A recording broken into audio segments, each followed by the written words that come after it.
This is Amy Wagonar from the Historical Society of Michigan with a Michigan History Moment. Paul Weiss had a problem. It was 1943 and the United States was in the middle of World War II.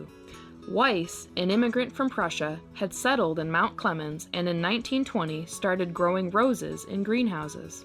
His business, the Mount Clemens Rose Gardens, enjoyed great success and helped make Mount Clemens famous as the rose capital of the United States.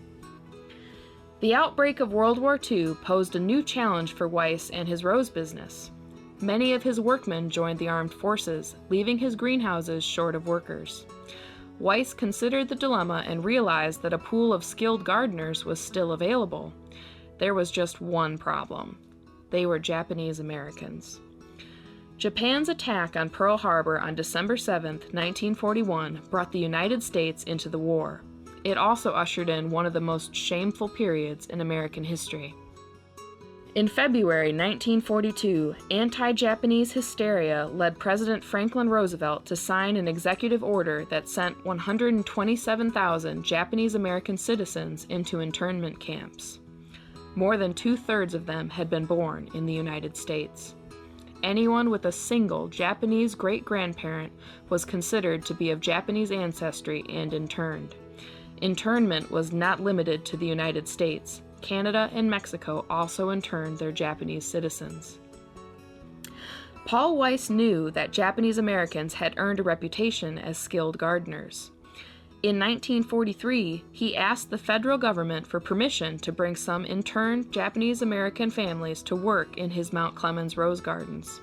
The government gave its approval, and dozens of families were saved from the camps and brought to Mount Clemens to work at the Rose Gardens.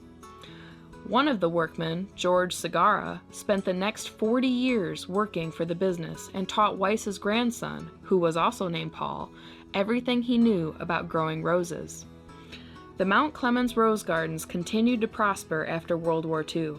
However, in 1991, the United States removed tariffs on foreign-produced roses. Competition led to a 95% drop-off in U.S.-produced roses. One victim of that decline was the Mount Clemens Rose Gardens, which closed its doors in 1999.